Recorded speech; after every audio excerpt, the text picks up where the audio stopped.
Hi everyone, it's early September and this is the perfect time for making apple jelly. Today we're going to be using a recipe that I've had for about 7 years now for spiced apple jelly. This is a wonderful Christmas time recipe, and so we're preparing it now so that the spices that will go in will have time to infuse thoroughly throughout the remainder of the year.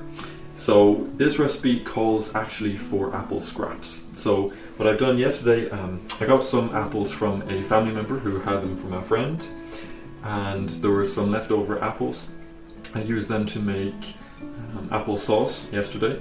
So I have the scraps and the cores here, and also any apples that were bruised or not good for storage. I've cut them up and popped them in here. They're perfectly good for this. One note is I do take out the apple seeds because they do contain cyanide. Now I don't know if that's killed during the cooking process, but I'd rather not have it there in the first place, so I personally removed them. So what we're going to do first of all is we're going to pop it on the hob, and I have it on 5 here so that we can get it up to a boil, and then I'm going to add water in. I'm just going to put enough to basically cover the scraps that we have in here. So that should be about 1 litre. And then just pop the lid on and we'll leave that to bring it up to the boil. The jelly has been boiling for a few minutes, so I've just reduced the heat to medium. It started to get quite mushy, and I'm going to leave it for about half an hour and then come back and see how it's doing. Alright, it's been half an hour and this is about ready to strain, so I'm going to turn off the heat.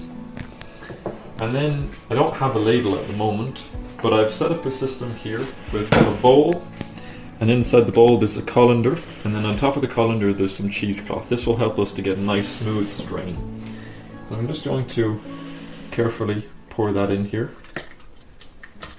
and we'll want to get all the pulp in so that all the juice comes out.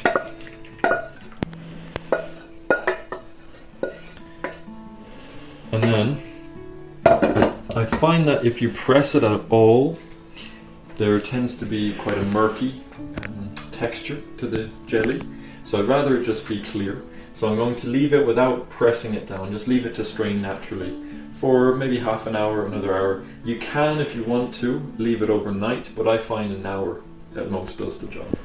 Alright, so the jelly has strained, so we're going to add that back into the pot here, which is on a high heat so that we can bring it up to a boil. Now, in the time when it was straining, I put a little saucer into the fridge so that can cool down. We'll use that later in the process to test when the jelly is ready.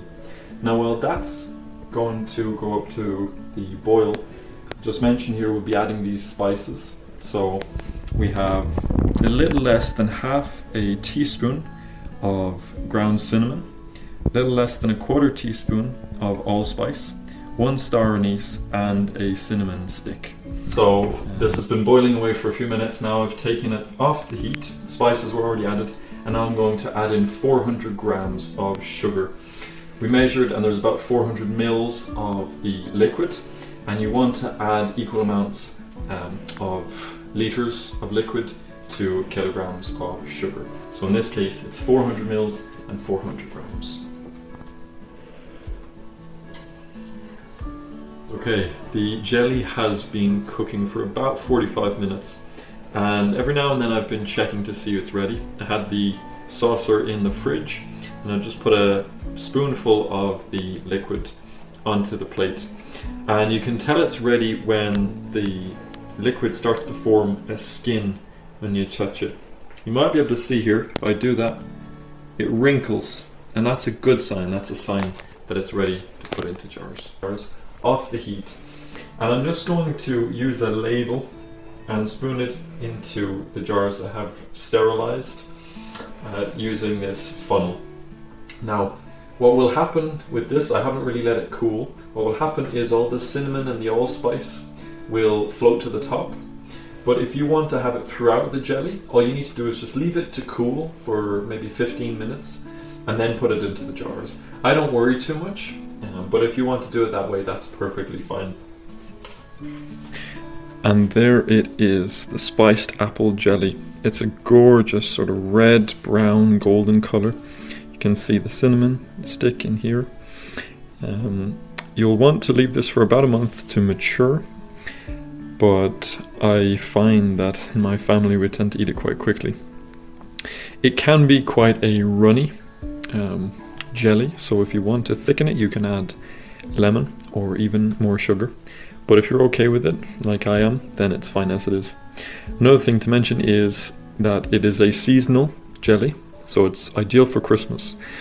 Now in my family we generally just put it on toast, but I'd love to try some other ideas, and so if you have any others, feel free to let us know in the comments. Thanks.